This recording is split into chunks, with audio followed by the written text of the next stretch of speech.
Olá, pessoal, tudo bem? Vamos lá, vamos aproveitar esse tempinho de finalização do semestre, né? Fazendo a correção da prova e do trabalho. Então, eu vou... a prova, né, e o trabalho de recuperação, certo? Então, vamos lá. Deixa eu só abrir aqui.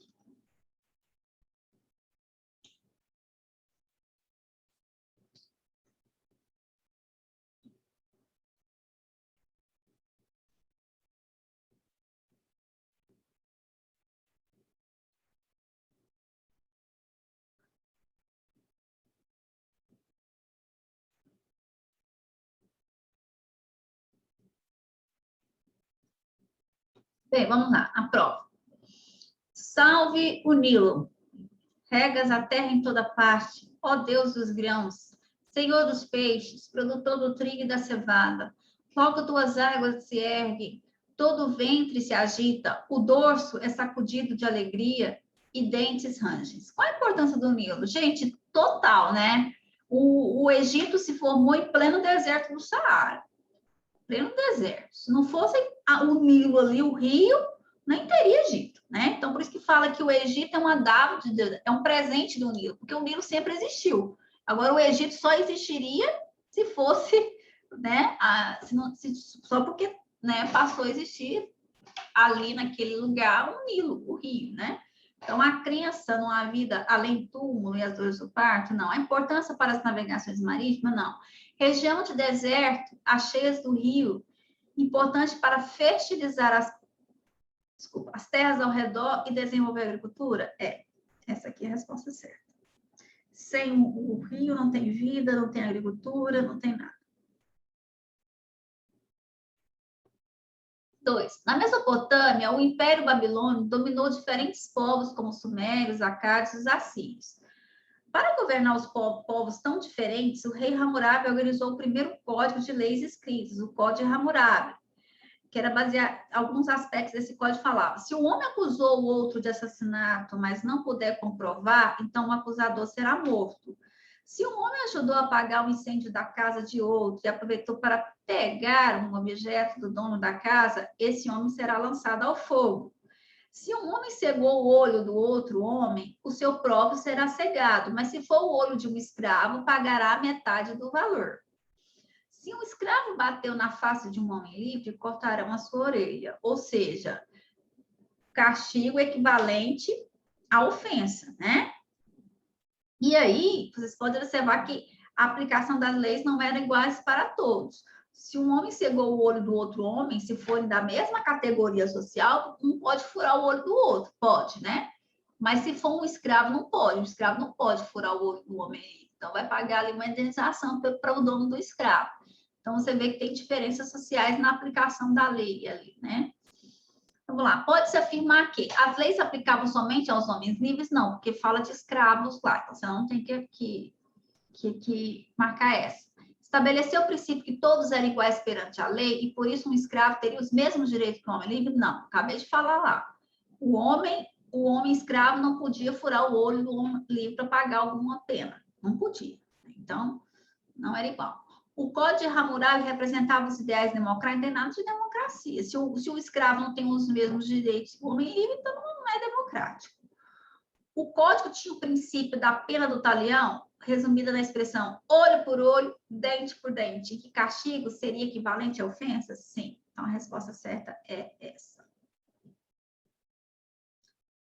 3.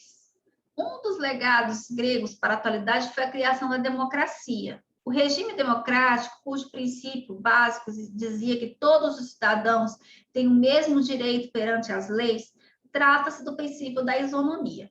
É preciso entender, no entanto, que na democracia ateniense era considerado cidadão apenas uma pequena parcela da população adulta.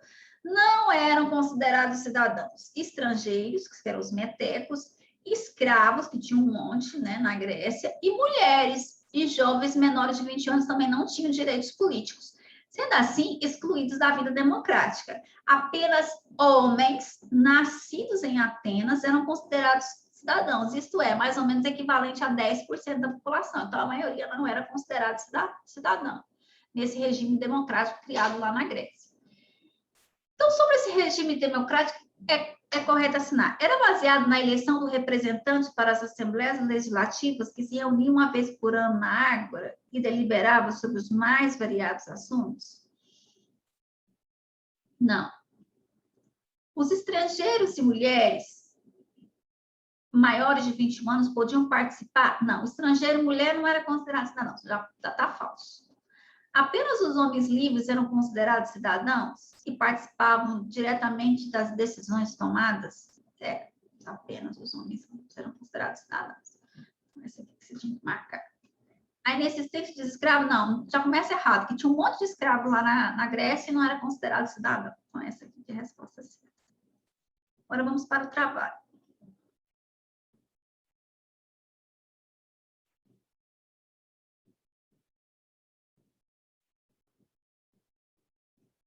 Então, vamos lá. Marque a falsa sobre o Egito e a Mesopotâmia. Regiões desérticas, o Egito e a Mesopotâmia, então o rio Nilo, Tigre e Eufrates foram importantes para a sedentarização. As cheias desses rios eram importantes para fertilizar as terras ao redor e desenvolver a agricultura. Totalmente correto, né?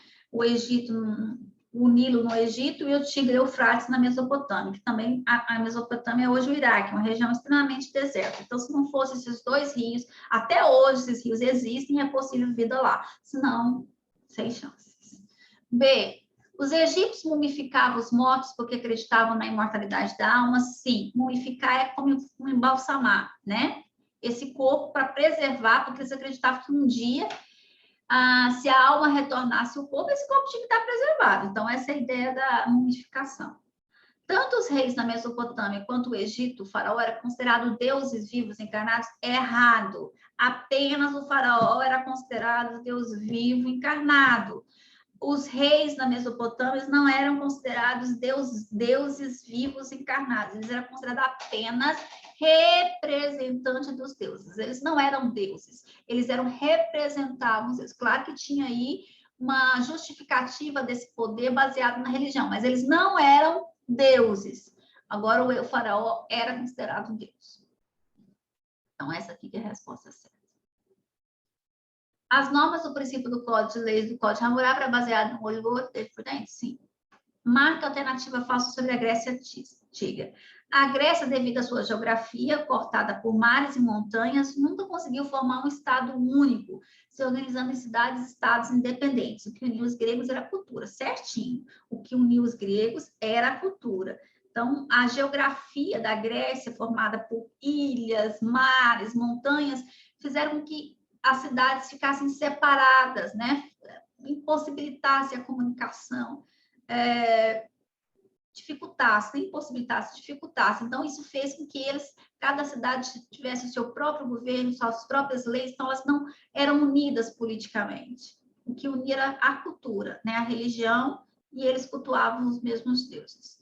B. Uma das maiores cidades-estados gregos foi Esparta, caracterizada pelo militarismo, em que o objetivo era fazer de cada cidadão um modelo ideal de soldado para a guerra e obediente às leis. Sim, então você não vai marcar essa. Esparta era uma cidade-quartel.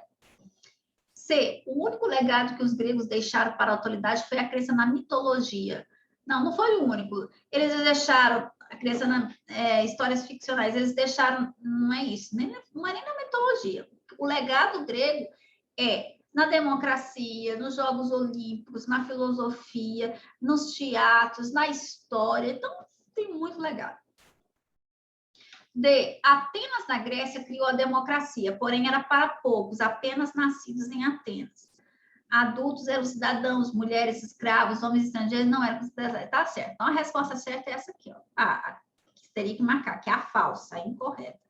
Está falando que o único legado, não. A Grécia teve muitos outros legados. Então, é isso aí.